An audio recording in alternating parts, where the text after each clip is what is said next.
Okay, I think we're going to get started here. So how's everyone doing? Good. Awesome. So I know I recognize a fair number of faces, but I think a few people are probably new. Raise your hand if you haven't been to this meetup before. So a few people, cool. And I think judging by comments, we might have a few people watching on screencast and so forth as well. This is Bleeding Edge Web, so if you're expecting something education related, you're probably in the wrong room. EdTech is right across the way. For those of you who are new, Bleeding Edge Web, basically we love talking about anything and everything related to web app development, technology. So unlike a lot of meetups that are kind of focused typically on a particular language or framework, we like to cover all kinds of interesting stuff in that world. So anyone is pretty much welcome, but we typically say we kind of target our talks to things that we, as Corey and myself, Corey is actually the co-organizer. He and I are both web app developers, node developers, so we typically look for stuff that we think would be interesting and kind of assume that it would be interesting to other folks like us. So I'm going to do my little talk. Every meetup we typically open up, either Corey or myself will do a little talk about the bleeding edge, what's new in the world of the bleeding edge of web technology. Looks like someone kicked me off of this thing. 1 sec, please.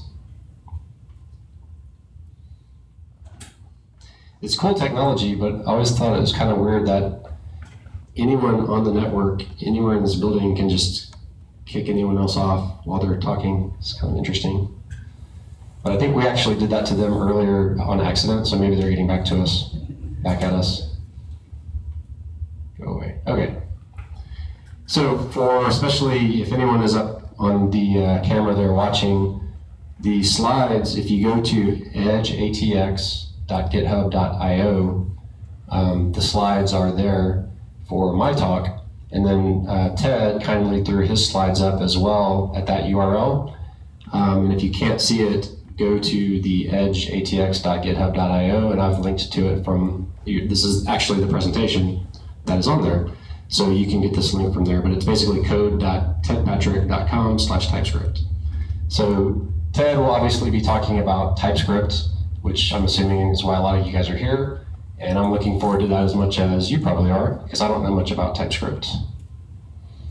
So first off, thanks to our sponsor, Capital Factory, as usual, for this awesome space. Really appreciate that. One thing we actually do a lot of times too when we start off is just do an open sort of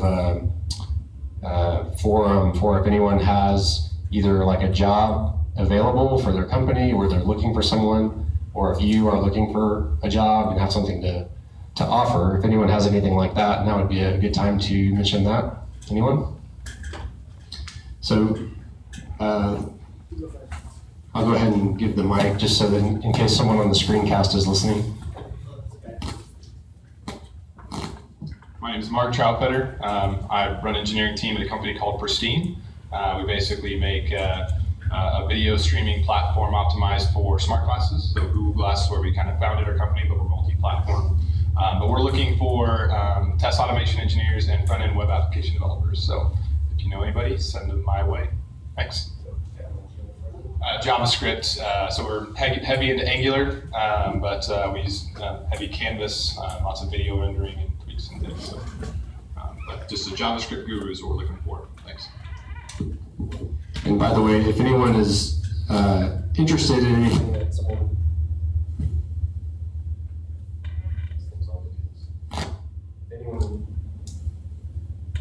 hello. If anyone's interested, hello. They have 2 microphones for this purpose, so I'll get the other one ready. If anyone is interested, like on the screencast side of things, and you don't catch the contact info, feel free to ping me directly or Corey through the meetup page, and we can either post it out on the page or try to get in touch with someone here. Okay, seems to be sort of working. So we have someone else here. It's a little bit maybe seem a little bit random, but I'm a behavior design gamification expert out of Stanford, recently in town. And so anybody's working on anything that needs, if you're trying to design things to influence behavior, let me know. I can help you out. Cool. So we look forward to you presenting at our next meetup. I heard that as, I'm volunteering to give a cool meetup on gamification. So here's another one. So my name is Ryan. I'm a startup evangelist with Microsoft. I'm not hiring, but I routinely get inbound requests from startups on a weekly basis looking for a variety of positions. So at this point, off the top of my head, I know that we've got a startup looking for a Rails developer senior, Android developer junior, senior, whatever, and Java developer, and a front-end HTML5 MVC JavaScript framework badass. So. Okay, another one. Might have one. I'm Grant Norwood with the Michael Susan Dell Foundation, and in case there's anybody in the room or on the live stream that is a UT college student, we're hiring for a summer intern, and yes, you will get paid. But we're looking for strong web developers who are looking to get a little bit stronger. Anyone else? Okay.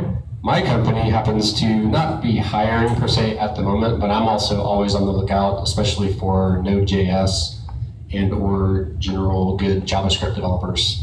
So if you are or know anyone like that, talk to me. Okay, I think that's it. So first, news from the bleeding edge. And I actually kind of covered this already. So this is some of the stuff that we talk about. It's pretty much different month to month, just kind of depending on what's going on. We do like to start off typically with a browser update. Being web developers, we all kind of live and breathe in the browser typically. And so part of what we like to talk about is just keeping up to date on what's going on with browsers. So we like to do this little browser pop quiz just to see if people are paying attention. I always find it very interesting because back in the old days, you always knew what version the browsers were because there were only one or two browsers that anyone used, and they never changed. Nowadays, they change pretty frequently, some of them. So just out of curiosity, can anyone tell me, this is from last month, it hasn't changed drastically, but can anyone tell me what's changed for, as of today, what the versions are? Any volunteers to guess? Firefox 36. Firefox 36? Very good. And I'll save y'all the suspense, because that's really all that's changed. This was a pretty light month. Actually, Chrome obviously updates very frequently as well, but based on their current schedule, I think their stable release is still a week or two out. So Firefox is really the only one that we have much to talk about this month. Yeah. I was going to say, it's not quite an update, but the IE team announced or confirmed Spartan. You're stepping on my slides. Oh, sorry. So Ryan works for Microsoft, so he's very offended that the only Microsoft browser I have up here is IE. But I was getting to that, so just give me a minute. We wouldn't call it bleeding edge and leave that out, but we'll get to that. Okay, so even though Chrome 41 is still in beta, I did want to point one thing out because it is actually kind of a very important thing. And that is that they're phasing out support for this security standard, SHA-1 or SHA-1. There's basically there's tons of security standards out there, obviously, for encryption. But when you're talking about SSL, the one that's kind of standard right now on websites and all over the place really is this SHA-1. And it's being phased out, and that's pretty important, and we'll talk about why in a little more detail in just a second. So Chrome 41, of course, will also have a lot of other features and stuff, but we'll reserve talking about that until it goes stable, because a lot of times they take things out at the last minute that you think are going to be in it. So Firefox 36, one interesting thing is full support for HTTP version 2. So if you know anything about HTTP, pretty much, the web has been on HTTP 1.x pretty much since the beginning of the web, more or less, for practical purposes. So HTTP 2 is kind of an interesting development, and Firefox is now fully supporting that. And we'll talk about that in the next slide. there were a bunch of HTML5 features. Being Firefox, they typically release ECMAScript 6 and CSS, HTML5 CSS type features with every release. So I won't go into great detail on these. Object fit and object position relate to the way, for example, when you put an image inside of a container, there are certain ways of doing it that today are kind of tricky in CSS. And like, just the best example is cover images that are in vogue now because of Facebook and Twitter and those services. So these big, huge kind of images that take up the entire background of the page, those are called cover images. And so one of the object fit options is cover, where you can just set one CSS property and have that behavior occur. So there's other options like that as well. Will change is kind of a CSS hinting mechanism that you can use for performance sensitive areas of your page to kind of indicate to the browser that that area is about to change. And so it can do some internal optimizations. And then scroll behavior is just sort of a way of, through CSS, actually defining programmatic scroll behavior, as it says. So like you can tell it, for example, on load, scroll instantly to this position, or scroll via some easing function, or there's different options like that. But being able to do that in CSS is kind of cool. The one I skipped over is Unicode Range. That's actually a really useful one. And I'm pointing it out because it's kind of out of character that Firefox was actually the last major holdout on implementing this. And as you can see, even IE's had it for quite a while. That's, it's typically the other way around. And it's actually a really useful property because the app font face is a way to declare and import custom fonts into your style sheet.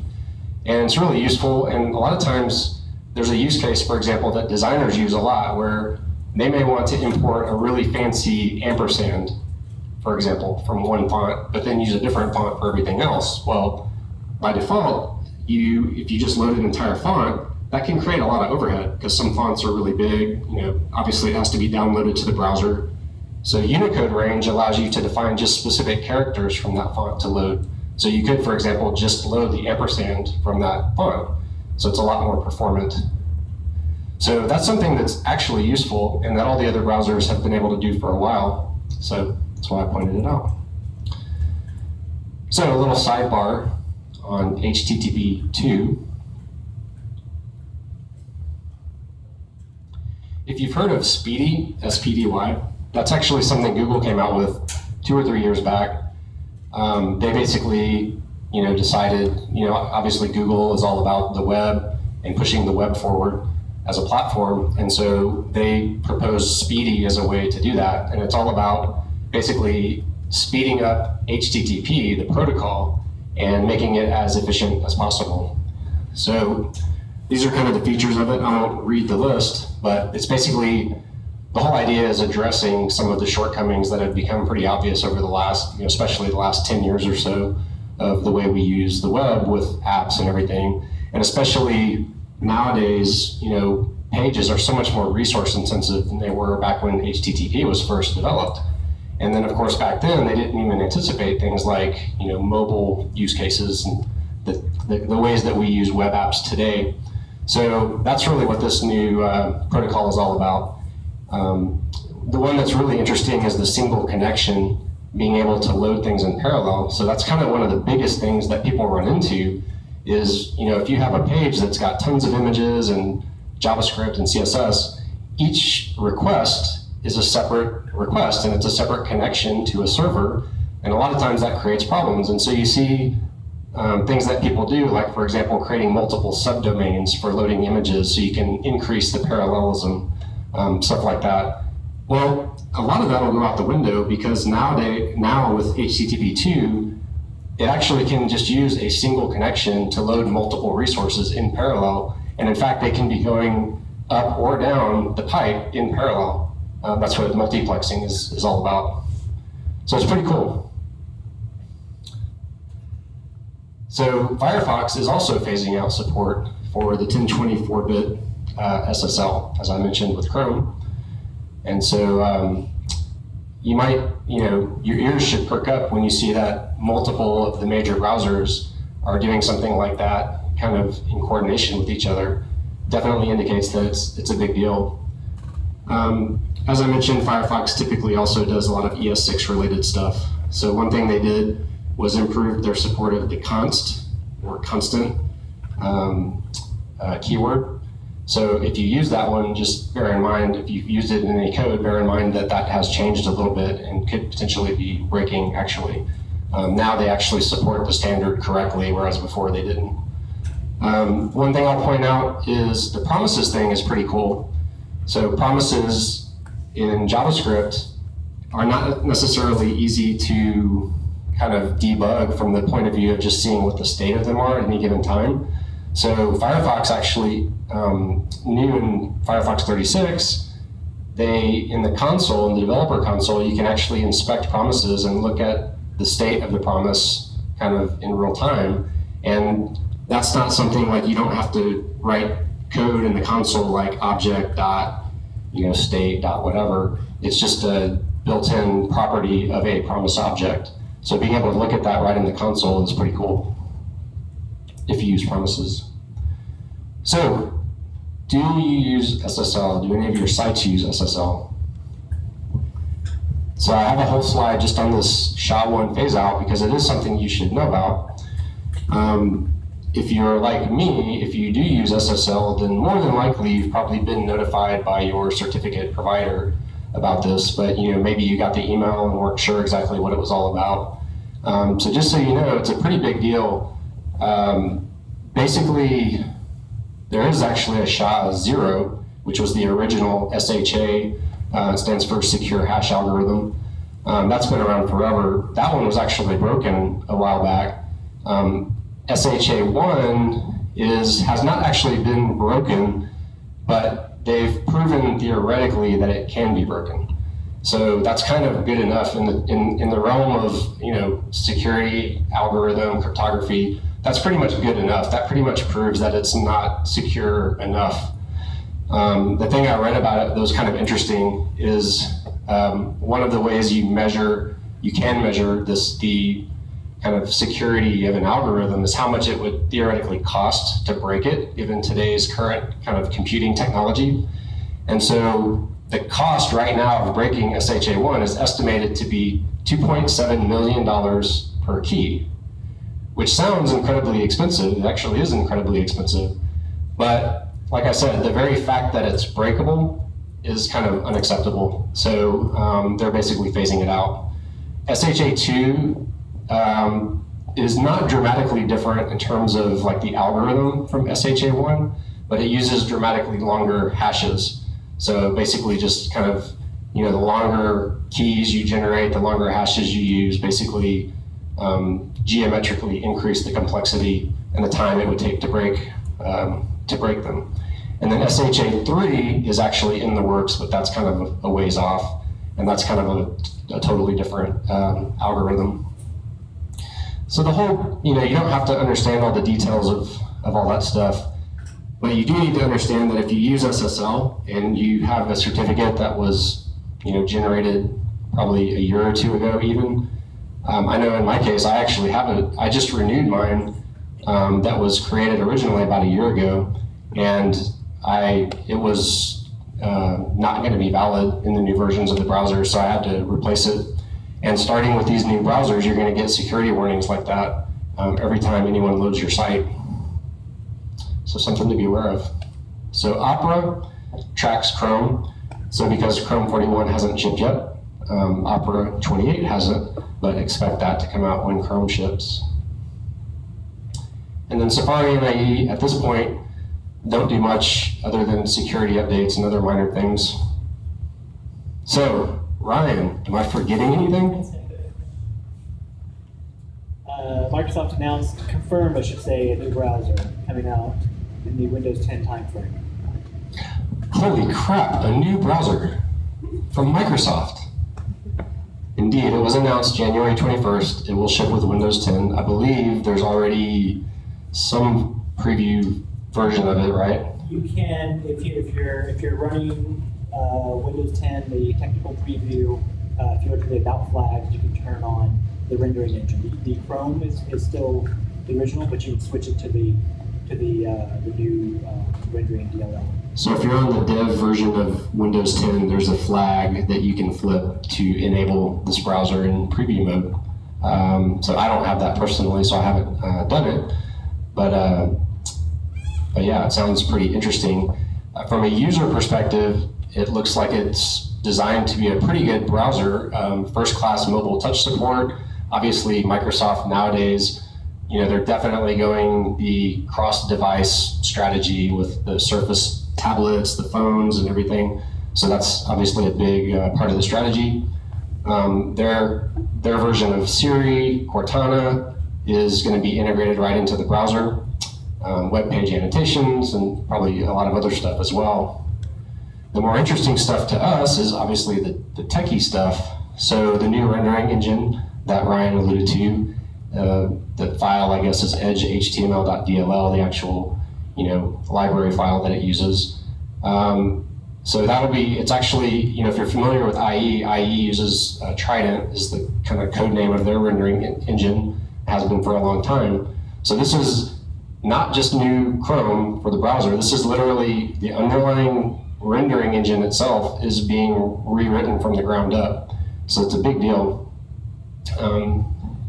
And just to kind of demonstrate what a big change that is, they're not even going to support legacy document modes at all in the new rendering engine. So if you're familiar with XUA compatible, it's totally out the window. The thing I thought was interesting too, sounds really complicated, but you can understand why they're doing this.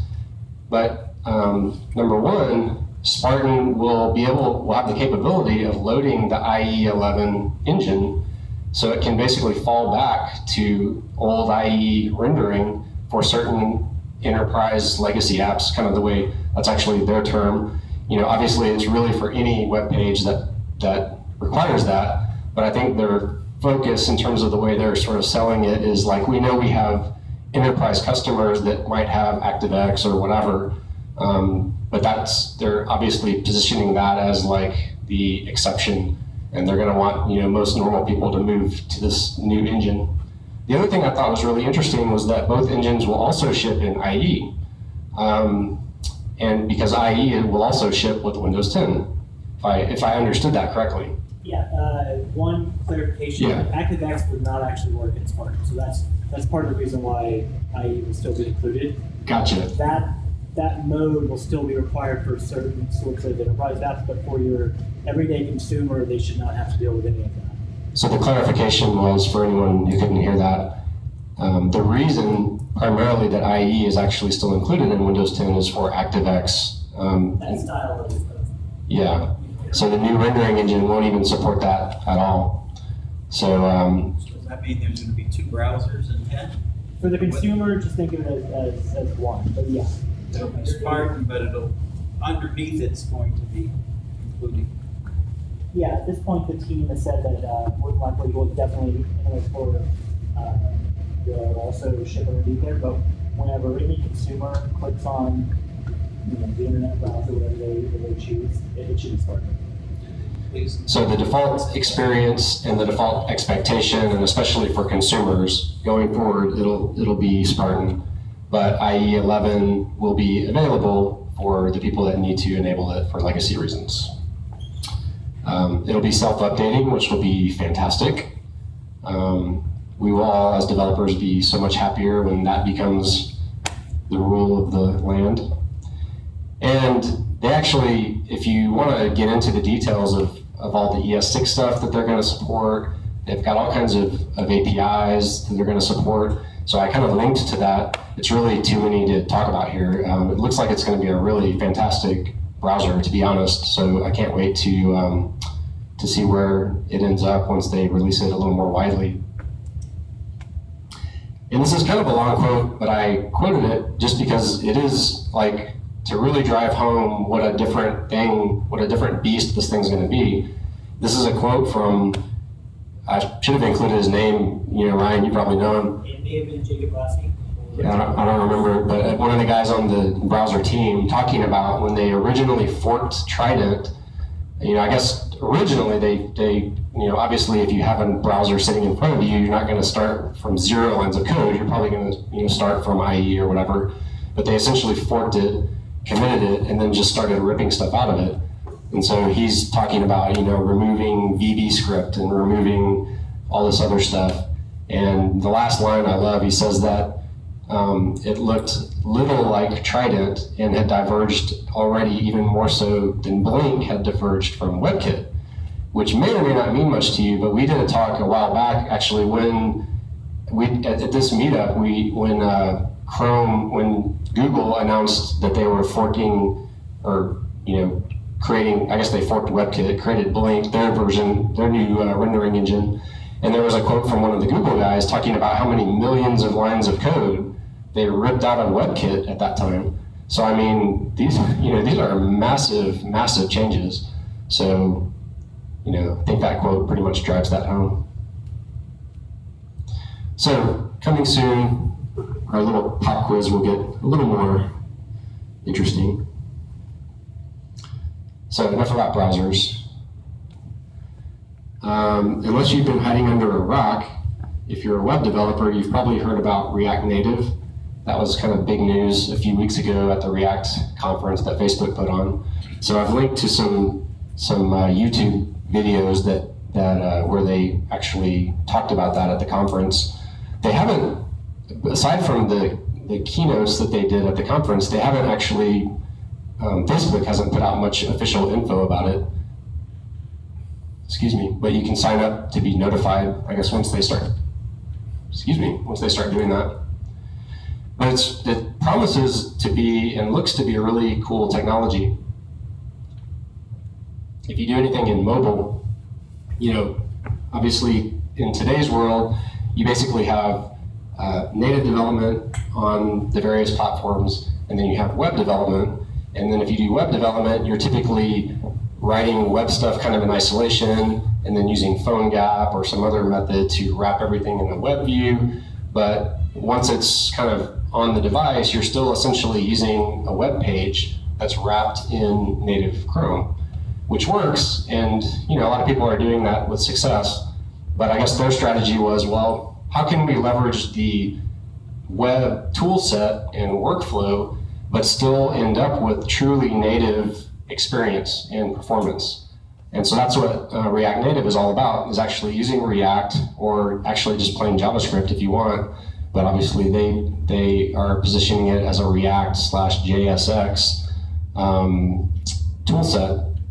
But it actually compiles or it doesn't even compile, actually, it's no compilation. Their technology basically connects it to the native toolkits so that they render to native views and native components.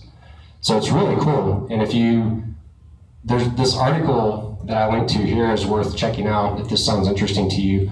I stole this one little animated image that he posted, but if you can tell, it's basically in the code. He's got JavaScript code, and on the fly, he's changing a couple of CSS properties, style properties, and just refreshing the mobile view. But it's hard to tell. I think in the article he talks about kind of what it actually renders out to, but it's all native components on the iPhone. So I don't remember exactly what it was, but you can tell performance-wise and everything that it's native. So that's pretty cool. So like I said, they haven't actually provided much in terms of detailed information about it, but it's coming soon. And so if you do, especially if you do mobile development, it's definitely something to keep an eye on. Babel, you may be familiar with, it's been around for a while as 625.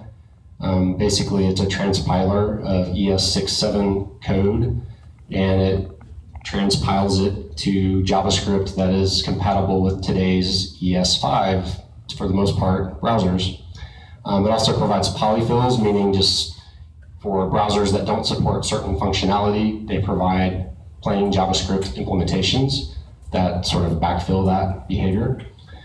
And so one of the reasons I'm mentioning this actually is because this kind of dovetails into Ted's talk. He's going to talk about TypeScript, which also is basically, you know, a superset of ES6. So he'll go into a lot more detail about what that means.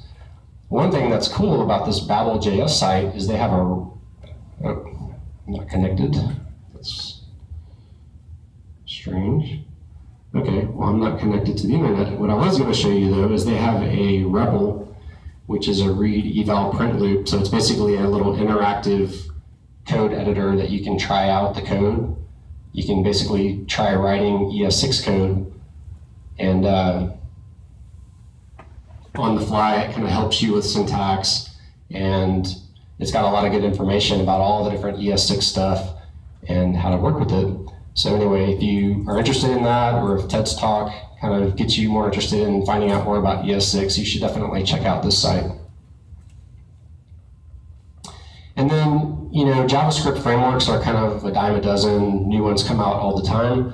So I definitely, you know, don't talk about every single JavaScript framework that comes out. But this one I found pretty interesting. Has anyone heard of this, Borrelia, by show of hands? So the reason it's interesting is the guy behind it is actually a pretty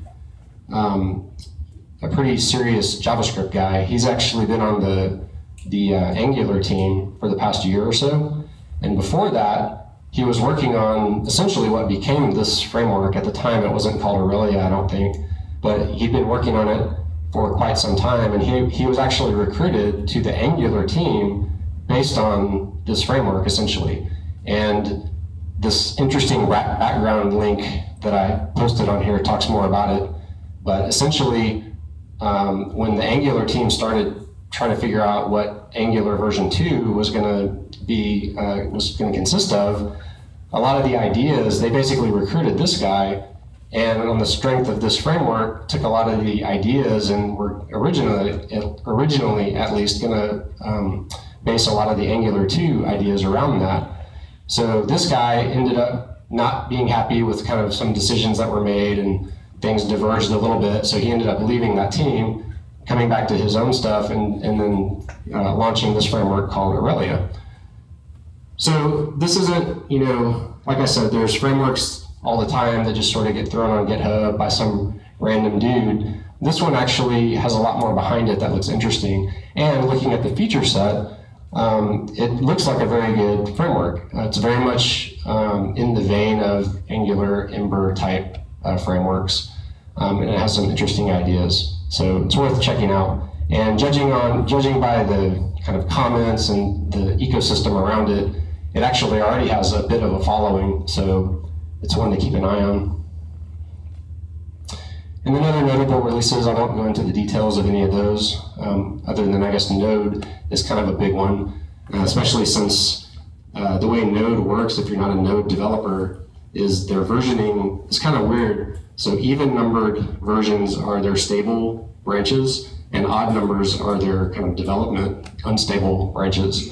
So version 11 has actually been around for a long time, but in terms of production, most people don't use that. So essentially we've been waiting around for almost 2 years for kind of the next version, production stable branch of Node. So that was a pretty big one.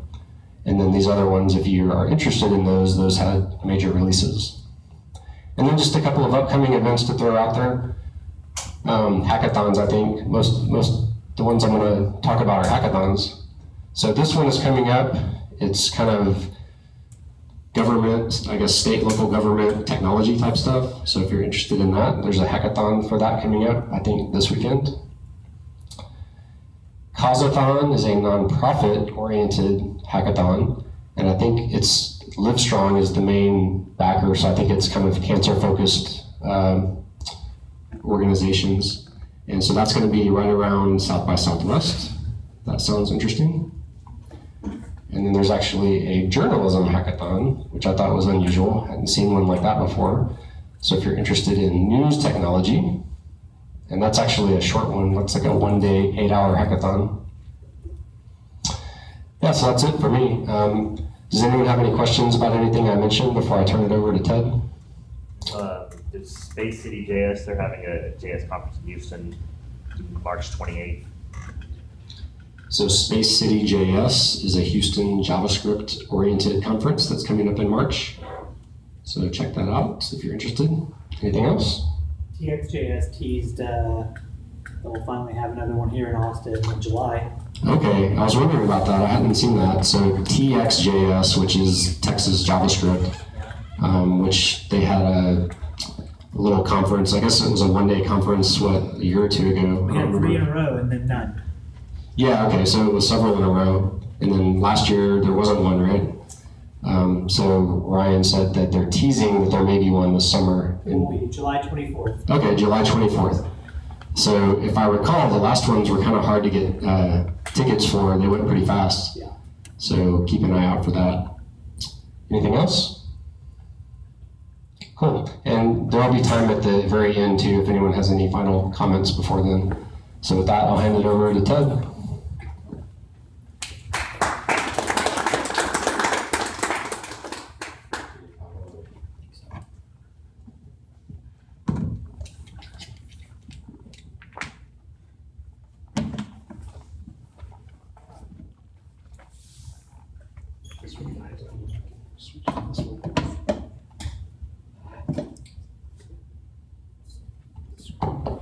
It's classroom? No, co-working.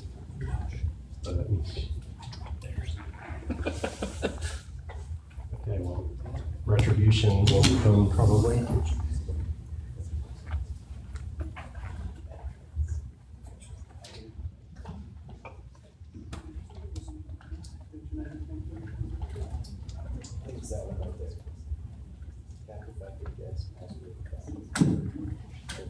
Hi.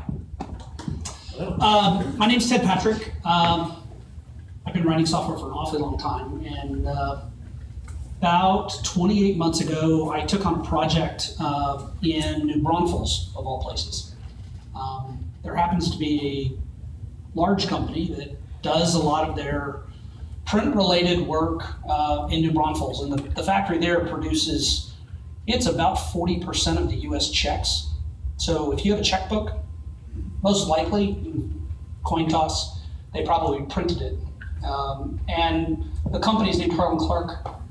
They're headquartered out of San Antonio, and one of the businesses they were looking to get into is large-scale greeting cards, wedding invitations, and other things. I was brought in as the technical architect for that project to help basically build their first JavaScript print configurator.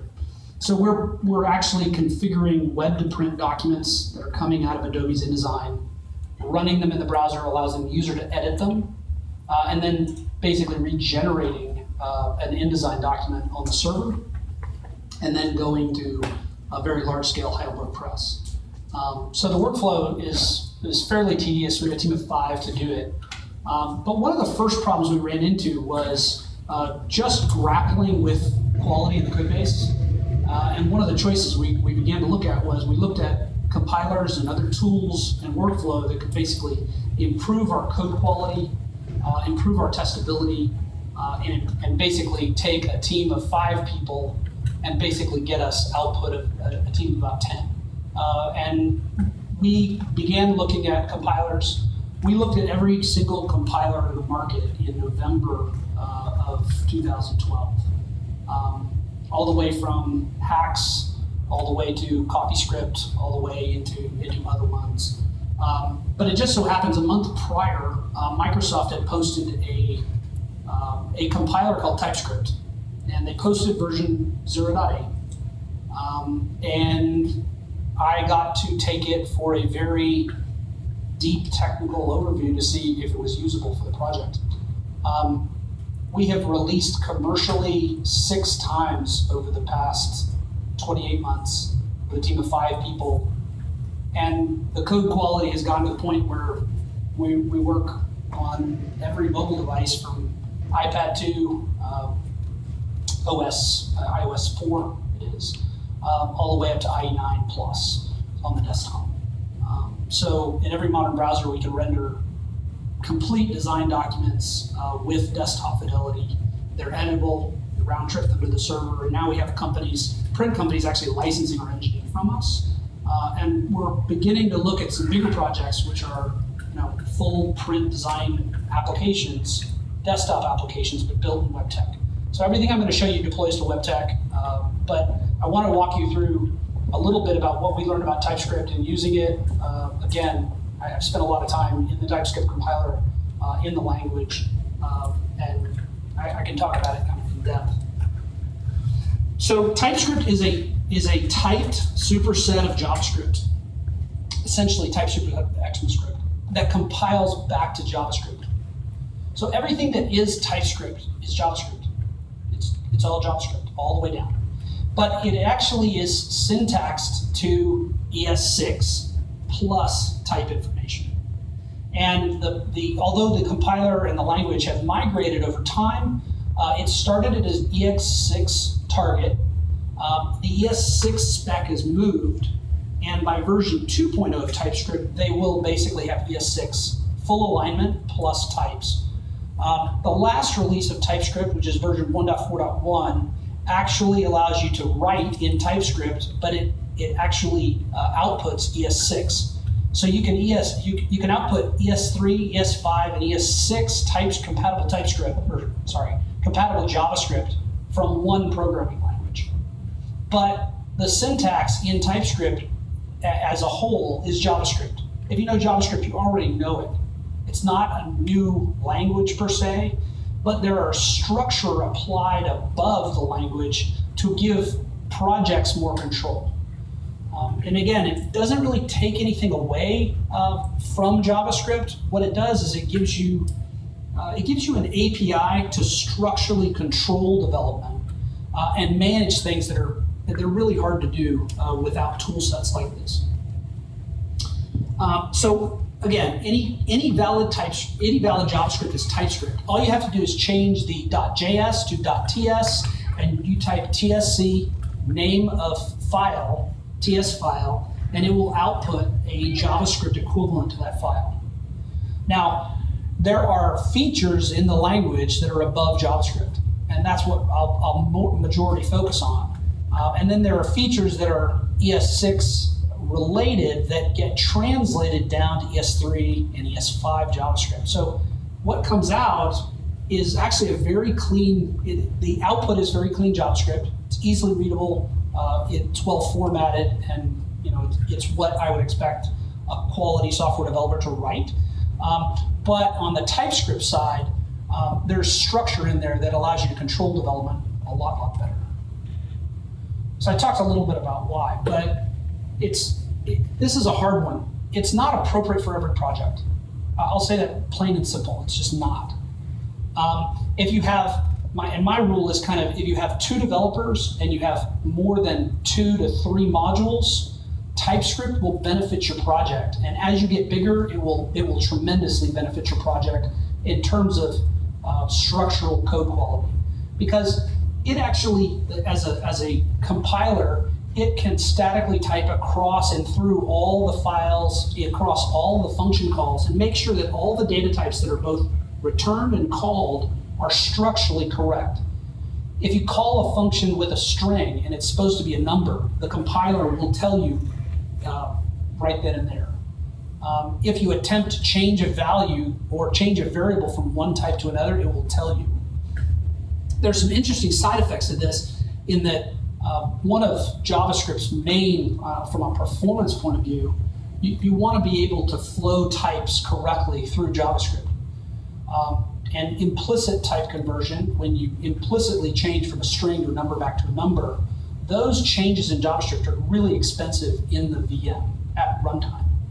So TypeScript pretty much assures you that you're going to take essentially a faster path through JavaScript from the VM perspective. It's hard to measure, but we've actually experienced it in our project in that runtimes that shouldn't run as fast as they do run exceptionally fast because TypeScript is keeping us structurally against the types that we're inputting and outputting instead of any implicit type conversion. So the biggest thing for TypeScript is teamwork. I check in code, I want to make sure it's valid. My teammate checks in code that works against the code that I checked in. how does he know when I change something that something doesn't break? With JavaScript, you have to be very good and very careful. All it takes is a couple of versions to get out of sync in a team environment. With TypeScript, the compiler ends up assuring a level of quality that you're compiling against the code you have. And then on merges, you basically know that you're compiling again. So it's a validation to assure that a code base is valid. And I use the term valid. Valid code cannot work, but valid code takes a whole bunch of bugs that you don't want to fight with out of the quality control issue. And this really is, you're preventing defects from entering a code base. It's defensive. It's a defensive form of programming, that you're creating things very carefully. And as you add more types, the compiler gets pickier about the code and changes that you make. It's not that it boxes you in, it essentially just makes sure that the interface that you have defined are accurate between compiles, between check-ins, and between anyone who does work on the project. And anytime you pull the project out, you can compile it and know, okay, everything's valid, compile, fine, no errors, we're ready to go. So, and that's different than a linter, say JSLint, where JSLint will look at the syntax of what you're actually doing. It will show you where the syntax is invalid. But TypeScript knows variable assignments through functions into arrays of types, across modules. It just makes sure all of that code that you write is valid. And in fact, what we found is you actually start writing code quite a bit different than you started. You refactor differently. You can aggressively break things, because as soon as you run the compiler, it's going to give you a list of every single place where that call is incompatible. And if you think about a big code base, I make one class name change, and I now know exactly where all the code that is error prone in the project. It'll instantly tell me. I know exactly where it is. And that's a huge advantage. So prevent defects from entering, but also with web development, you're in a constant testing cycle. Anything you can do to shorten that testing cycle is huge. So what we found was TypeScript prevented defects from, well, essentially broken or invalid builds from entering a testing cycle. It's just a lot less you need to test. Because you know when something compiles, it's valid, it will execute. There clearly can be bugs in it, but it's a valid build. And you essentially can assure yourself that there's a class of errors that won't make it into the end product. You can definitely make errors. We have runtime errors all the time that occur. But most of the time, the real bad stuff where we've structurally broken code doesn't occur. That's what it keeps out of the testing cycle. And because so much of the web development is done in runtime related testing, you can test builds far less. So productivity. I can say honestly the compilation cycle will slow development down, but it provides traction, and in a team environment, traction as a group to allow you to move code bases forward faster than I've had experience with. It's a bit different, I guess from JavaScript point of view, yes, you can make large patch work. You have to be very careful, and you have to use very good best practices for how files are checked in and how source is treated. But with TypeScript, the compiler is providing a level of validation and a level of quality that it has to get to this quality just to pass the compiler. And we found our team, they would struggle against the compiler, but actually the compiler in all the cases has been absolutely right. It tells you in very detail exactly what you're doing wrong. You're treating a number as a string. You're treating a string as a Boolean. The object type that you're passing to an XHR object to load to a server is invalid. It's invalid for what you set on the project. And over time, those things begin to add up, and you would get real traction and real quality development. So I'm almost done with these slides, and then we're just going to look at code, and it'll be much better. So bear with me for just one minute. So errors. TypeScript gives amazingly great errors. And, you know, I can't remember the one. It's undefined is not a function. I run into it all the time. But it's like you want to know where your error is occurring and be able to pinpoint it. And oftentimes the compiler will pinpoint the line of code and also the set of code that is breaking. A lot of times I initially thought the compiler was just wrong. And I slowly learned that it has a definition of everything that's possible in JavaScript. It knows all the methods of all the classes that are at runtime in JavaScript. It knows all the standards from a typed perspective. It knows an SVG path object. It knows an XHR object. It knows the interfaces and call interfaces across all those items. So by default, TypeScript ships with a whole schema for what is JavaScript. And will keep you in bounds on everything that is JavaScript. And then as you add code, it'll give you better errors to what you're doing with things. If you try to call an object as a function, it'll basically tell you that this is a string. It'll stop you before any code is generated. So it cuts down on error times. It allows you to pinpoint where errors are occurring. But not only that, the compiler was made in a way to actually provide, it provides information back to tooling. And the way Microsoft shipped it, there is a complete TypeScript services library that ships within the compiler, and it provides language services, delta compilations, and incremental compilations back to tooling. So from Visual Studio, you get refactoring support. So if you want to change a class name and change it everywhere in a project, done. You want to change a variable name everywhere it's used inside of a project, done. Those type of changes have structurally only been possible in statically compiled languages. But because the tooling is open and the errors are very rich, you can actually get them inside of Sublime. So I use Sublime. Actually, Brackets has support for TypeScript. The actual console app where you do compilation provides very rich syntax formatting for where the errors are. But you can also get, as you type auto-completion, it will tell you, if you just type the dot, it will actually query the compiler and say, hey, syntax tree, what are the properties and methods on this object? And it'll give them to you right there. No guessing. It's not running a JavaScript engine in the background. It just knows the types, knows what type you're working with, and can basically give you structured information about them. So it's not just errors, it's also tooling and language support.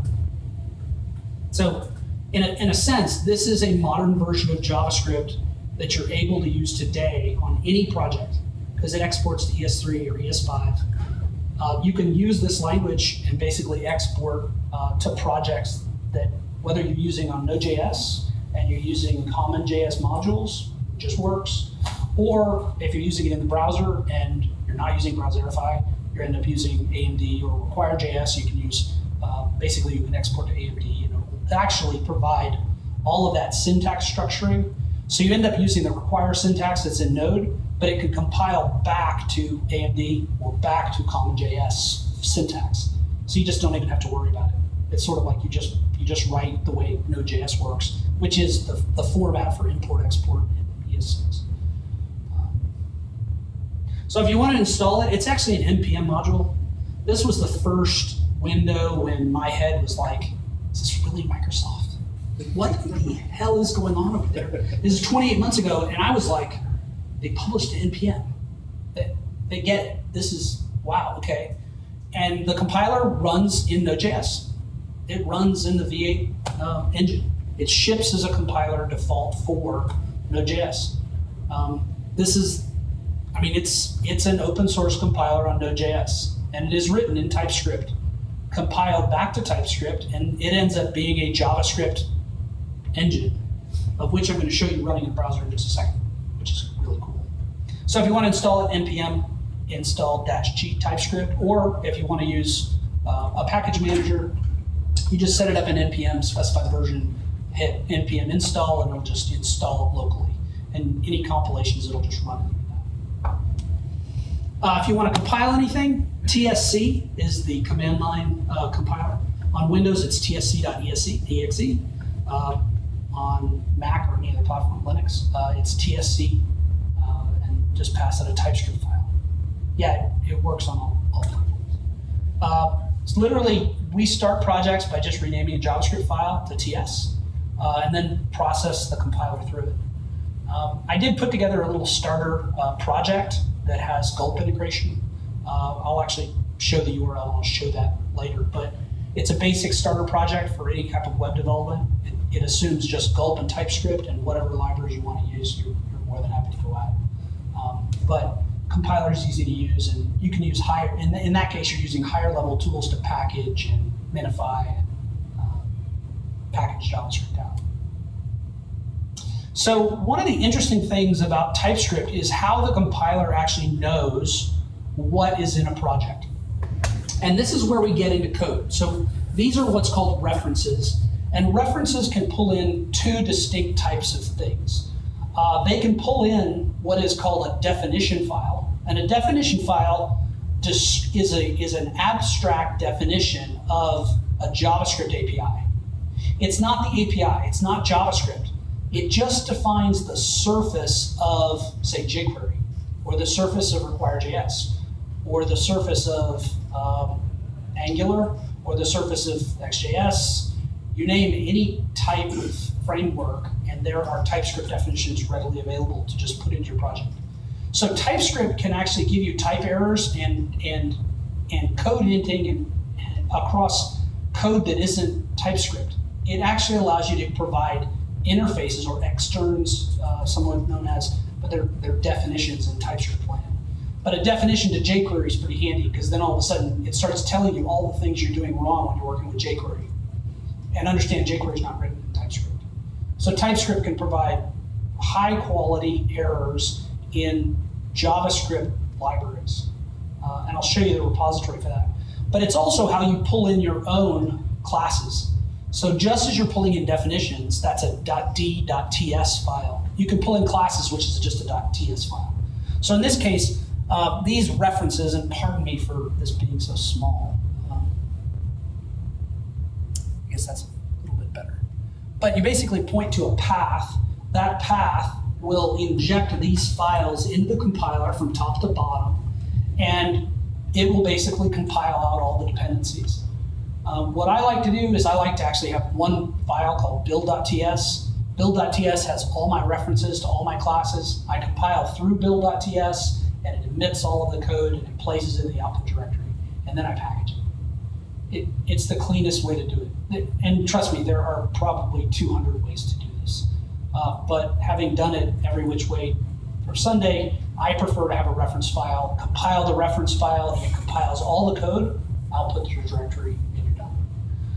And so it allows you to bring in all of this code and get it all cohesively working together. It doesn't mean it all has to load at the same time. At runtime, you can load it any which way. But what you're doing is you're validating all the code and all the namespaces and all the classes at once at compile time. And it'll tell you what the errors are then, but then at runtime, you can choose to load modules, when those modules load, and how they interact. It's basically a compile time assurance that they're going to work together. And so, TypeScript definition. Yeah, question? You still have to require the modules in the TypeScript. The references doesn't actually bring in the... No, the reference does it's nothing. It's just for the TypeScript to verify that, like, yes, this is a jQuery syntax or whatever. Yeah, it's essentially a setup. You're conditioning the compiler to say, here's my project, here's the landscape of it. I'm using jQuery over here, I'm using Backbone over here, and I've got some Canvas stuff going on over here. And I provide the API definitions that cover those external libraries. But then there's my code, which is written in TypeScript, that integrates with all of that, and that gets fed to the compiler. At the end of the day, it all becomes JavaScript, and then it's run in the browser through the standard way you normally run it. And that's confusing because runtime and compile time, we're not used to compile time. Compile time is within the press of the refresh button. It doesn't make sense when you start to put a compiler in and start to see output that's in between those. Yeah, and also notice the actual syntax. Just It's just hacking into the content using syntax. So it's about content as well. So if you were to open it up in a web recognized JavaScript, it's content. So definition files are .dts. They're basically metadata for existing TypeScript libraries, for existing JavaScript libraries. There's a huge library of existing TypeScript definitions. It's located on GitHub as definitely typed. Look it up. There are literally 400 repository folders that represent every known framework and library that you can use with JS. They're kept up to date, they're accurate, and if they're not accurate, the syntax is TypeScript, it's valid TypeScript, so you actually can add and append and change the definitions and then just send a pull request back to these libraries. Still in fairly active development, and the library quality is just getting better. There were some initial definition issues across the early versions of TypeScript, but really since 1.0, all the definition files have basically gotten to a level of maturity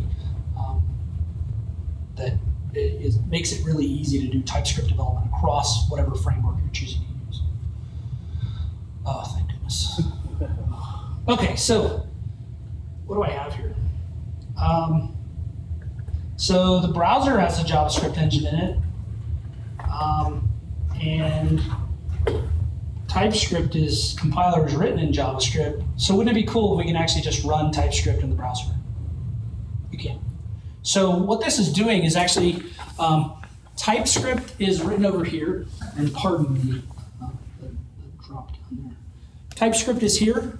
If I write TypeScript and stop, it will auto-compile it back to the left. The left is the JS view. So I can basically say var hello equals 10. There. Terrible JavaScript. And since it knows that I've assigned it initially through a var through a string, it's typed to string. So if I then say hello equals true,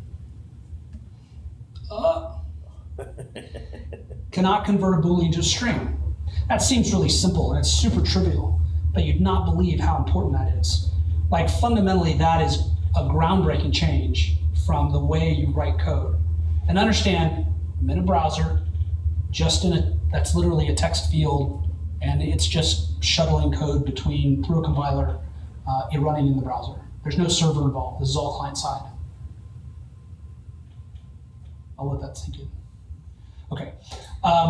So what I'm going to do is I'm actually going to go through a bunch of code examples, and I'm going to show you the features of TypeScript and kind of walk you through it. You've seen one here, which is primitive support for variable assignment. And this is dynamic assignment. I didn't have to, this is just raw JavaScript. I didn't have to type anything. It automatically knew on initial assignment of the variable hello that it's a string. If I happen to make it a Boolean, well, now this assignment is just dead wrong. And so what I should say is, true. Everything goes there. Let me just downsize it just one. And, it would be valid if I could go hello equals 0, right? No.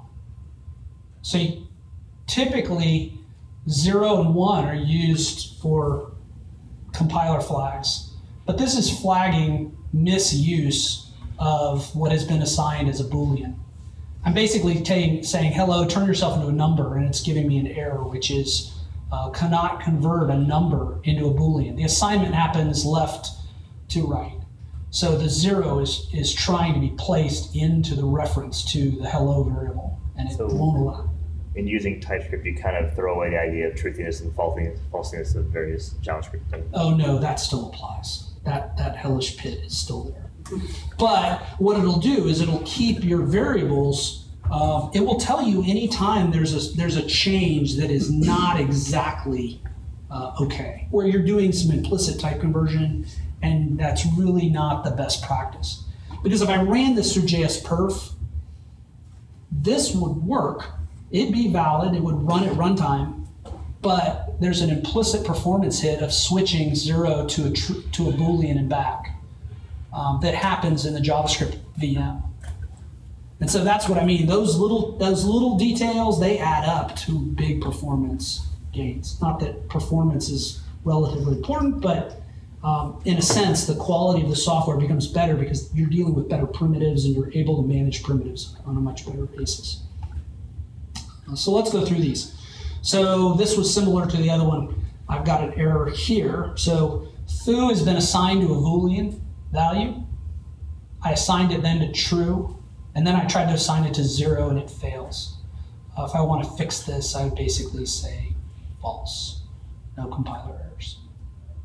Is there support for declaring mixed variable types? Because yes. I can imagine in functions, there's a lot of times where it's going to return a value or it's going to return false, and that value could be anything else. But yeah, you can actually do method overloading, so you actually can provide 3 different method definitions for the signature of your function, and as long as your function will naturally catch those, you're set. And there's also some ES6 syntax which allows you to provide default values for arguments. So you can actually say, hey, this one always, set it to equal to 1 if nothing comes in. And that auto adds that segment of JavaScript just below the function call. So there are subtleties and basically optional variables. You put a question mark before the definition. I'll show you some of these as well. They're also in 1.4.1, they added a feature called union types. And union types allow you to take 2 distinct types and create what is called a union. So if this variable, this is terrible practice, don't do this in your project, but you do pipe number. And you'll instantly realize that I'm actually using the 1.2 version of the compiler because the code that runs in the browser, 1.4 hasn't been ported to the browser-based IDE. So I'm using a dated version of the compiler inside of this browser example. But that's what those are union types. You can basically say you're either going to be this class, this interface, and I'll talk about interface in a minute, or these primitives. And you basically chain them together, and it will actually use the first one if it isn't, then the next one, and then it will basically fail back. But it allows you to have very arbitrary sets of support for what is called during code execution. So let's move on. So primitives. I've got strings, I've got booleans, I've got number, I've got any. Any. Awesome. So any is this one right here. And any means I really don't care. Arbitrary. It turns off the type control in the compiler and lets anything pass. Any. Just let whatever comes through comes through. You can do that for strings. You can do it for any variable where, by default, if I don't provide one, but I provide a default value, that is typed string. It's implicit type. It's implicitly typed in the compiler. But if I type any, that's also valid. So I could, on the next line of code, basically say username equals 1, and the compiler won't say a thing because that variable has been typed to any, and I can change it arbitrarily. And so these are primitives. They're the element. They're elements. This is not a primitive. This is an object. But you're seeing variables inside of basically name is a string, dog is type any, age is type number. And understand the browser editor here is giving me code hinting as to what the AST is pointing to as I roll over stuff. Again, that's pretty cool. So we get into complex types. TypeScript has support for, well, essentially it's known as typed arrays. Typed arrays is a pretty advanced language feature, and there are no typed arrays in JavaScript. So in this particular case, you actually are seeing the variable A is an array of string. That's the syntax for it. You use the type first, and then you use the array brackets. That's array of string, number, array of string, array of number, array of booleans. And if I say array of booleans and I type this to 1, cannot convert to boolean, type property, blah. Basically you get to the end, it said booleans are incompatible. So it's basically saying I've put something in here that is not a Boolean. You can do an array of any. You can do an array of any. Actually, any basic array is pretty standard practice for you. If you have an array of objects, that's what you may want to use. But there's a thing called interfaces, which allows you to abstractly type anonymous objects. And I'll show you what that looks like. You'll begin to see it down here where I actually have this object called, var Fred is an object. And inside that object, because you're dealing with, you're basically dealing with, it's not necessarily JSON, but it's object notation. Inside of that object, you have to type the variables not using standard strings, but using them with the angle brackets. And you'll see that from time to time. It sort of looks like, it actually looks like you're, I can't think of the name of the term. You're basically forcing you're informing that the variable needs to be in a particular type. So you can actually type objects and go through. But these are not interfaces. I'll show you what an interface looks like in a minute. So you get into functional arguments. I'm gonna have to make this smaller to see what's going on. But the launch function at the top has two input variables, the first one being a string and the next one being a Boolean. And then I have a function called crash. You pass a Boolean called really, and it returns a string. So you can actually have input and return assignment values. So if you don't return a string, it'll give you an error. And so you can structurally fence in functions to accept one type of input and know that you're going to get the next type of output. So anyone on the team who's using these functions has to use them the right way or they'll get a compiler error. It allows you to build kind of hard fences that become part of the compiler. And that defensive mechanism allows you to do structurally more advanced things. So in this particular case, I'm calling launch with the wrong properties. It's essentially saying supplied parameters do not match any signature of the call target. The signature I'm calling this function with don't match. So launch accepts a string and it accepts a Boolean. The problem is this second variable isn't assigned. So it's sort of like it's not there. So this is actually an ES6 feature. What I can do is just say, well, let's assume that it always equals false by default. So now the function block, if you don't receive one of the arguments, it will basically assume that it's false. And it will actually assign it to false. And you can see if type of sure equals undefined, sure equals, and that is sure equals false. So it actually injected this code block because of something I changed from the ES6 method interface over here. That's really cool. And it becomes super handy to be able to structurally control what you're doing in development. So we have another error. We have crash. So we're basically missing this variable really. And what I would do is I'd basically say true. So I pass it the right parameter, the error goes away, this is valid on compilation. Now the compiler will output code. It will output syntactically valid JavaScript if the compiler can validate. There's two phases to the TypeScript compiler. It basically validates all the types, and then if there's no errors on syntax, it will output JavaScript, but will give you type problems if in flowing those through the static compiler give you errors. So there's kind of two phases. You have to get JavaScript syntactically correct, and then it has to be type flow accurate. Those are the two phases of the compiler. So in a lot of cases, you'll see JavaScript output, but you'll have a compiler error telling you it's invalid. Let's keep on going. Support for arrow functions. Arrow functions are something new in ES6. It's a minimalistic syntax that allows you to define functions. It's especially handy for anonymous functions and for passing call values in.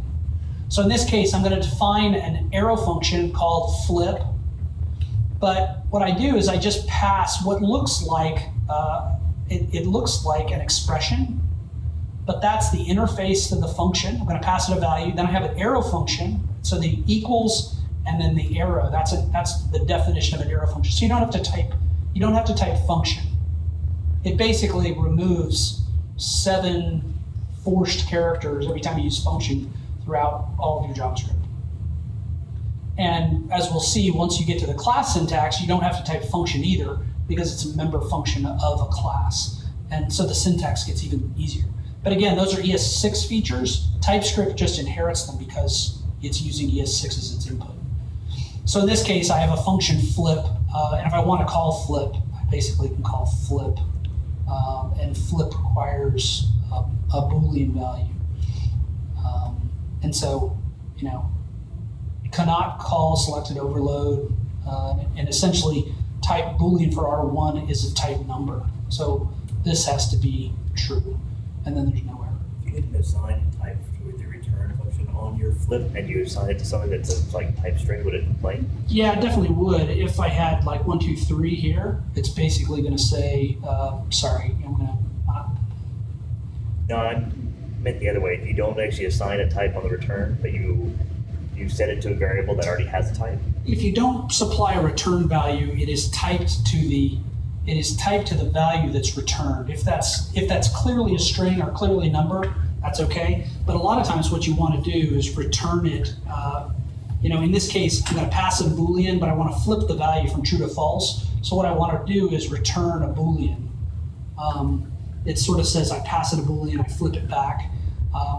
But if I have this, say var 2 equals, 2 is by default a Boolean because the function flip returns a Boolean. So you can see how types become chained through the code execution. If I happen to type this to be a number, this will blow up. Boom.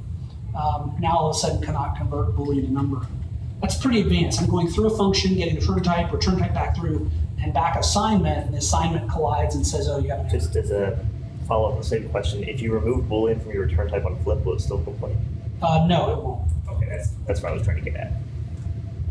Well, actually, it will because it knows you passed in a Boolean, and it knows that you're arbitrarily flipping the value from one to the other.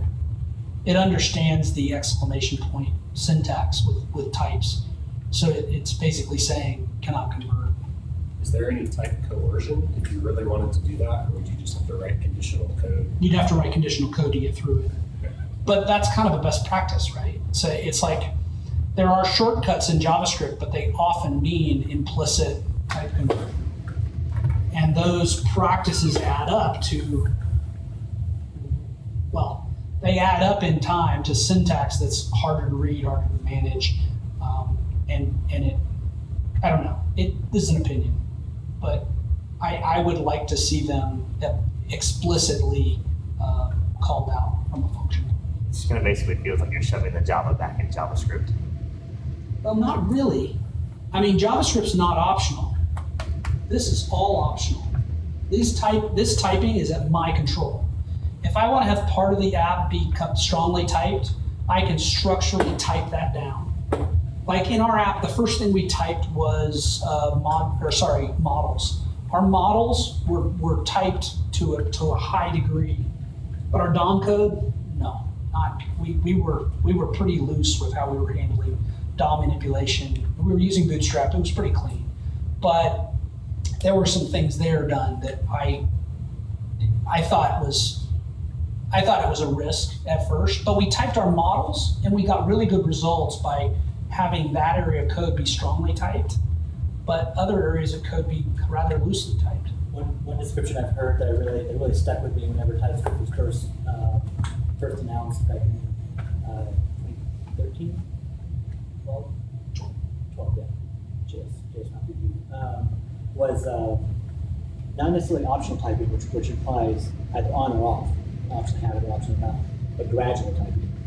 So I can gradually type some aspects of my application code that it makes sense for models, for instance, while ignoring the other stuff. Yeah, and one of the feedback one of the questions I've gotten a lot is, well, that must just destroy the dynamic nature of JavaScript. And I'm like, No, because this is an optional API. Typing is an API that I'm using to control what I want in the app, not necessarily everything. So it's on through implicit, typing. So you're assigning variables into it. But that doesn't mean that you can't pass arrays around or objects around in a manner that's more functional programming. So let's move on. Ambient declarations. D.ts files are declaration files, the definitions. But in this case, what I'm going to do is write a definition. I think this is losing speed. It keeps coming in and out. So I'm going to create an interface called jQuery. I'm going to create a function called text. And understand interfaces allow you to define functional interfaces. So this is just the code. We're just going to describe what comes in and out of the interface. This doesn't include any of the logic. It's just what gets called and what gets returned. And you can begin to create structures that represent arbitrary JavaScript APIs. This is how you write a definition file for jQuery. You'd write an interface called jQuery. It has a function called text. You'd write an interface called jQuery static. That is what would be defined as the $. So I declare a variable $, which is jQuery static. And then in jQuery static, I have a implicit get. So that is sort of saying it's an implicit getter setter. I can just simply pass it any value. So in this particular case, I can say, hey, $, pass me a div, and then the return value, what you get back is a jQuery object here, which is defined here. So you can actually chain these interfaces together to provide very strong typing and support for arbitrary JavaScript calls that are rather unstructured or they're standard JavaScript APIs. But I can type them and strongly type them down to the point where it knows exactly how I'm using the $. Here. I mean, it's pretty cool. And essentially, those are just present in the compiler, and on the output JavaScript, you'll notice that all of it just evaporates. It's there, and it evaporates on export. So it's just structure that is for the compiler to know what you're doing inside of the app, and when you're done, throw it away and output JavaScript. Again, it's way cool. My personal opinion. Enums. Enums are a feature that are not in JavaScript. You won't find them. You won't find them in any JavaScript. But TypeScript supports them. And it supports them in a very interesting way. It creates a data structure that is essentially a query array, and it passes those values back. So I can create an enum called colors. I can provide white, black, red, green, blue, and then I can essentially assign values out of that. And what it will do is arbitrarily say, white is 0, black is 1, red is 2, green is 3, blue is 0. Or I can arbitrarily assign those inside of the enum to get very specific about what I want. It's a way to handle data for those who want to do it. You can either have them be automatic or you can be assigned. But it's a great way to handle values in this nature. It's not one of my favorite features. It's sort of like it's like a spoiler that you're not interested in using. I can't say I'm a huge fan of enums in TypeScript. I just don't use them. But the feature's there. So interfaces. Interfaces are very interesting because just like structural typing, it allows you to define an interface and then apply it to arbitrary compile time data. So in this case, I have an interface called a shark. A shark, as an interface, has two properties. It has a type, which is a string, and a name, which is a string. But then I can take any type of JavaScript object, and I can basically say, apply this interface to it. And it will give me runtime errors if things are missing. For instance, if I decided to make the type a number, well, it's not going to give me an error in the shark. It's basically going to be the assignment down here. And the value is the type here is basically broken. So I decided a number. You can also basically structurally make these optional. So some objects don't have to have a name value now. Name value is optional inside the typing. I'm going to speed this up. So you can cast. You can basically say, create document.create element, canvas, and I know that I can return, I'm going to return and type this to the canvas element API, and then I can get its context 2D and move on from there.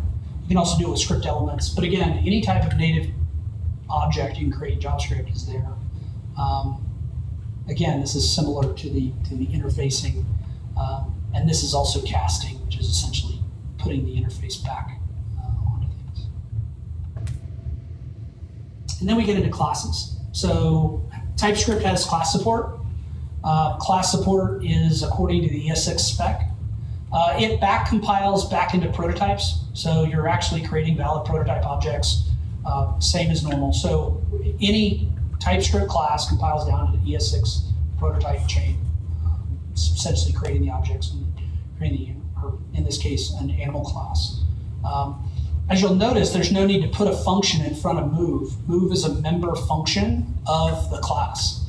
I can also create member variables inside of the class. I can also create static members. I can create, by default, all the members are public. I can make them private so that only the internals of this class can call and use and manage data. So you can actually create private variables.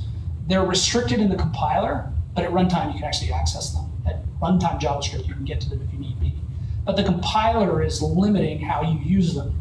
So as long as it has access to all the code in your project, well, you get private variables without the overhead.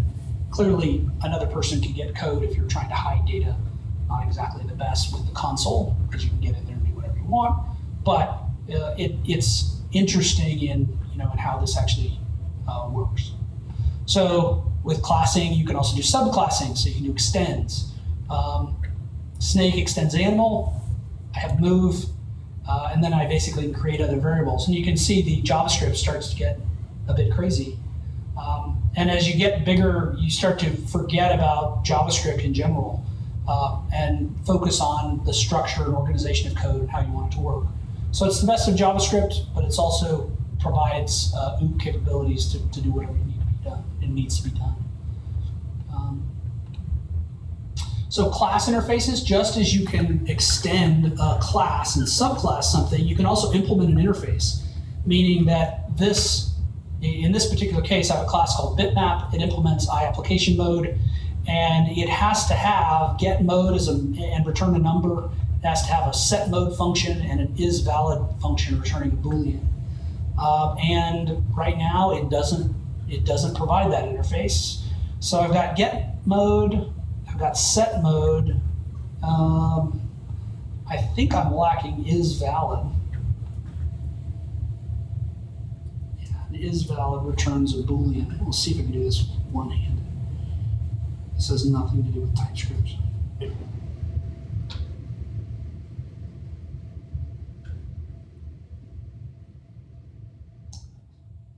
want to do function delete, but no. And I would return a Boolean. That thing's always true. So now the bitmap class is accurate because it applies the interface. Assume you have one class, or say you have 10 classes. In the case of our app, we have 10 classes. They all extend or implement the same interface and need to have it there. But we don't want to have subclassing, so instead we use implements to actually create a much lighter. So instead of subclassing, you end up doing the structural typing on an interface. Abstract classes also? It does. Module support's pretty cool. So in this particular case, I create a module, and the module has this really fancy deep name, fx.graphics.shapes. And then I export a class inside of that module. And what you're probably thinking is, oh, well, module exports. And that's exactly what this is. If you provide exports, it will actually package out and create that entire namespace. It'll create the modules for it. No anonymous self-executing functions. That's all generated for you. And you can see in the output code, it actually has an anonymous generated self-executing function, optional arguments, modules all the way through. And you can actually set the export module. So this becomes either an AMD. So when this gets compiled, if you set the compiler flag to module AMD, this will actually be exported as a valid AMD module. Or if I set CommonJS, it'll actually be set up to use the require syntax for loading these modules. What we found, and it was really, really interesting, like there's a terrible practice of having basically globals available inside of your app. Our rule was we were allowed to have one global member, and that was one module namespace for our app that is exposed. But within that module, we basically load all of our classes, all of our code, all of our instances, and manage everything. So we actually have a really nice API that allows us to get on the console and debug the app. We can get in and know exactly what the application is doing at any one time. But because everything is typed and structurally valid, and I know there's no external code that's going to disrupt that namespace, it becomes very powerful, and it actually sort of inverses best practice, which in my opinion is a very strange place, because most of the time people say don't use globals. I sort of say use one, but then use it very, very well. Put all of your code in that namespace, be very careful about it, organize it well.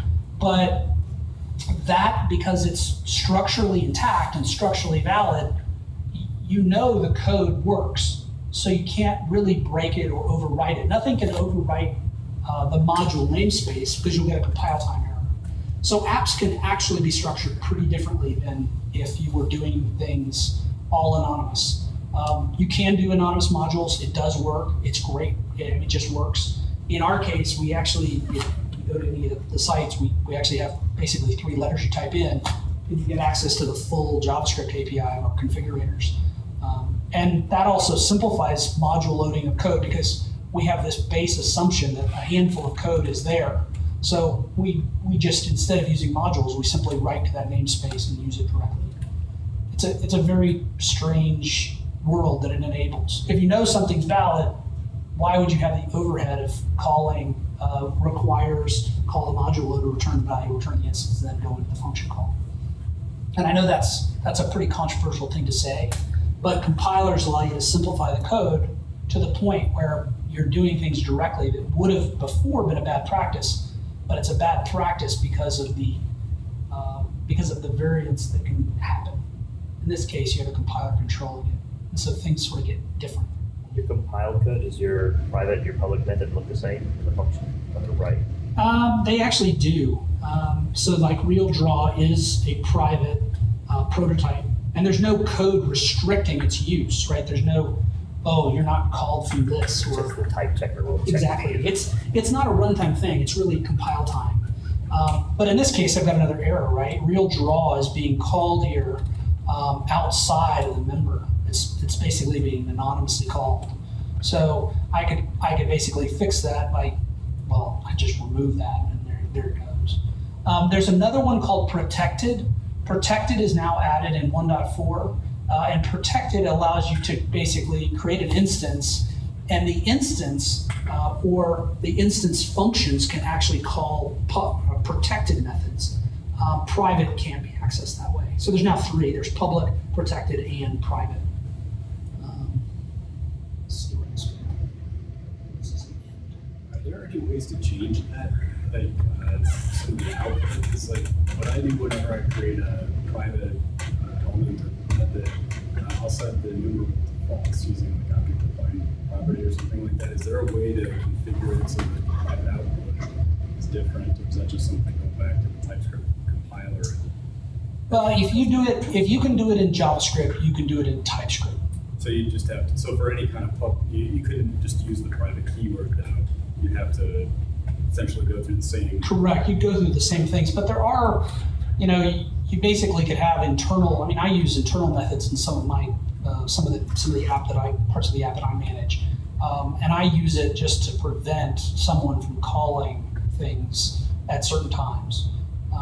And it isn't that I'm worried about them calling it. It's just that I like to make sure that the code that I'm writing is working in a predictable way, and nobody can disturb that. No external forces, if you will. The other feature that was added in 1.0 is actually, oh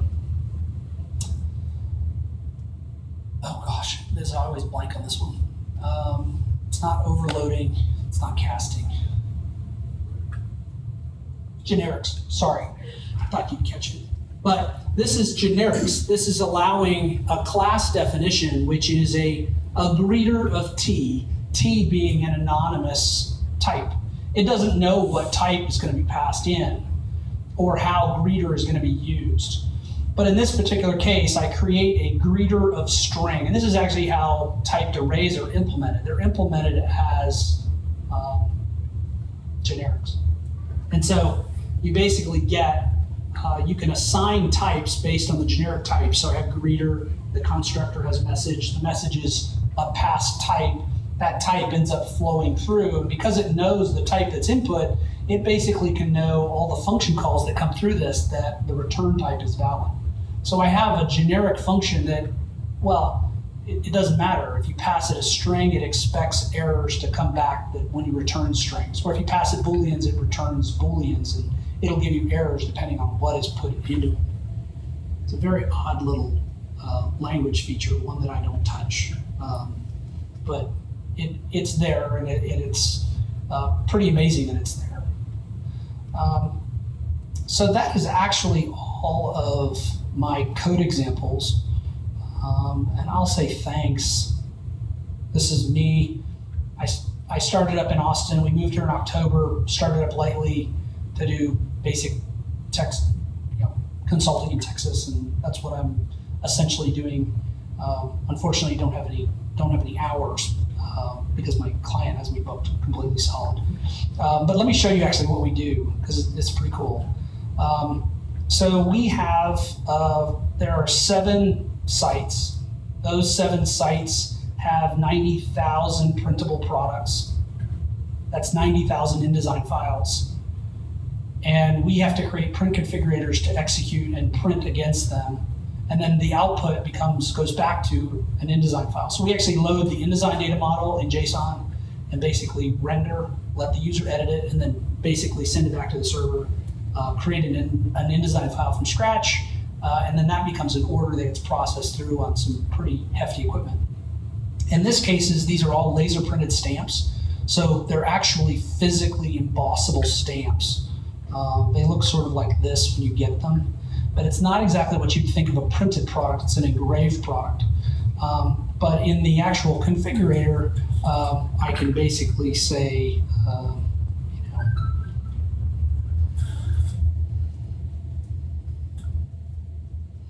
and the metrics that are actually in here are coming from InDesign.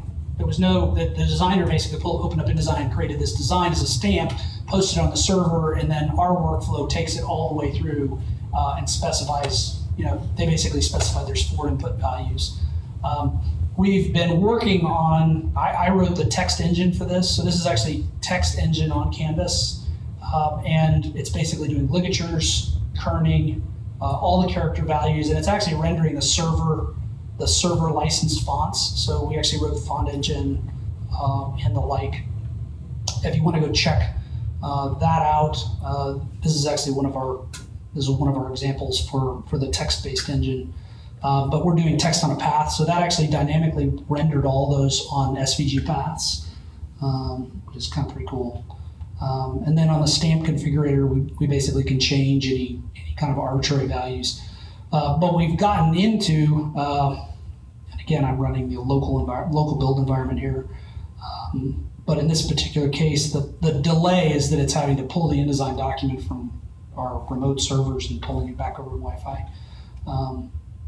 But I'll show you one. InDesign has some type of public API that you can tie into, or how are you? It has no API. Yeah, so how are you doing that? We basically go into InDesign script and we basically export it out to a format. We turn it into XML, and then that XML is turned into JSON. For SVG, we pipeline those back to images. We create a file system, and then that file system is available, and then we can reverse the whole process back to InDesign. And we basically build up an InDesign file from scratch. So how are you doing that? Just move to what you're discussing, but how are you doing that last step? How are you getting it from your final whatever into InDesign? We basically generate the InDesign file again from scratch. InDesign has scripting language that allows you to basically build it back in. So we script output to a basic data structure, and then that data structure ends up going from XML, then to JSON, then to browser, and then we go back through that whole process. The art of it is that we don't have any fidelity gaps when we move from web browser input all the way to a designer's hand. The designer is actually designing, and the product they see in InDesign is the same product they see on the web. Getting that in parity with the web stack and all the inconsistencies has been 2 years of real pain. Cool. It's been pain. It's been a great project. I mean, a lot of fun, but it's been a challenge. Some of the things I've seen on this project are fascinating, to say the least. If you want to check out TSBase, this is basically the primitive TypeScript starter library. And I'll show you one of the builds. You can actually go in. So I've got gulp TypeScript, basically goes through compile. It's probably done about 5,000 lines of code that it just compiled in 2 seconds. And I'll show you the actual code base here. But if I went into the text class, and I decided to change render to, render T, right? Bam. And there's two pieces of code that break. There's line 110 and line 112. And it's basically does not exist on type text. Now, that's the simplistic model. This is one file and the errors are within the file. What's really handy is as soon as you get third-party dependencies of things that are breaking externally. So, for instance, if I was to go into our font loader, and I basically would change the method definition of isLoaded or get fonts. And all of a sudden, bam, okay, wow, all right, I've screwed this up.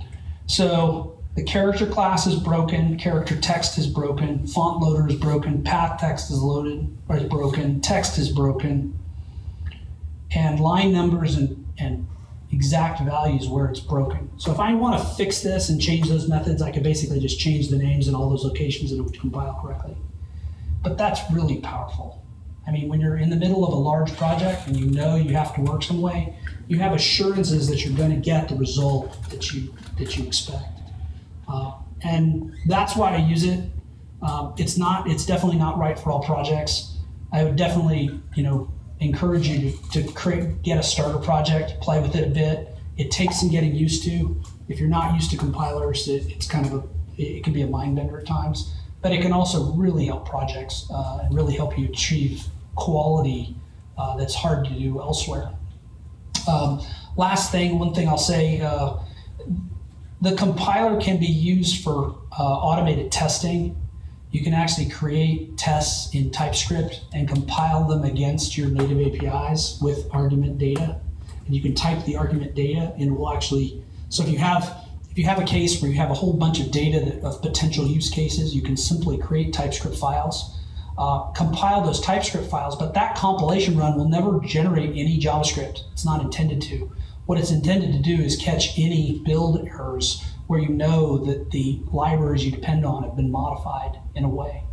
It's really hard to do structural static typing and errors like that any other way, unless you get a compiler to do it. You definitely can do runtime loading and basically do runtime testing. Mocha or any of those frameworks basically allow you to do that. But there's nothing quite like knowing in advance that something's going to break. I'll just leave it at that. Yeah, question. So if you're running this inside of Visual Studio, can you step through your code? Absolutely. Yeah. Visual Studio. Well, Visual Studio has pretty deep features into both browser debugging.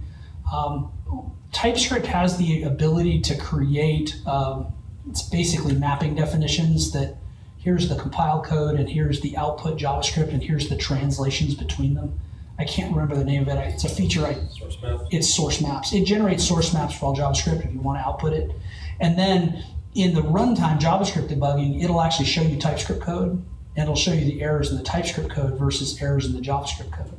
So you don't actually have to use, you see your errors in TypeScript, but you're using the runtime debugger. But you can inspect those variables, your TypeScript variables and all that. Oh yeah. I mean, it's JavaScript at the end of the, when you're running it, it's always JavaScript.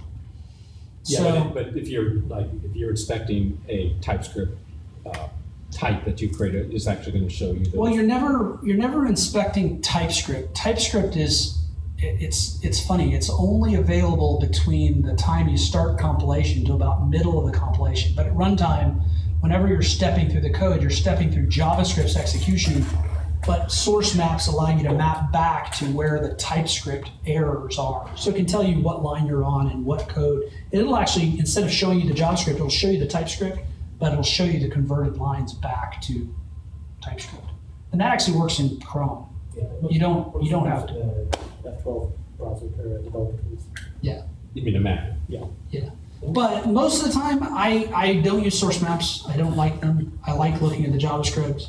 The JavaScript is well formatted. It's easy to understand. You know exactly where the error is when you see it inside of it, and you can step through things and see errors as they should be. It's pretty easy to understand where you've made a mistake. And if you're dealing with a runtime mistake or runtime behavior, you've removed a whole class of problems from what you're debugging. You know you're not debugging something that's structurally broken. You're debugging something that is logically incorrect to your specifications, which is really great. Sorry to cut you off, but it is 9 o'clock, so we actually have to start clearing out of here. But feel free to stick around if you have any more questions. Or also, we typically, at least like Corey and I, usually walk over to Buffalo Billiards, which is just a block over on 6th Street. Grab a beer if anyone is interested in continuing the conversation. You're invited. So thank you very much, Ted. That was awesome. Appreciate it. And thank you guys for coming out. Take care.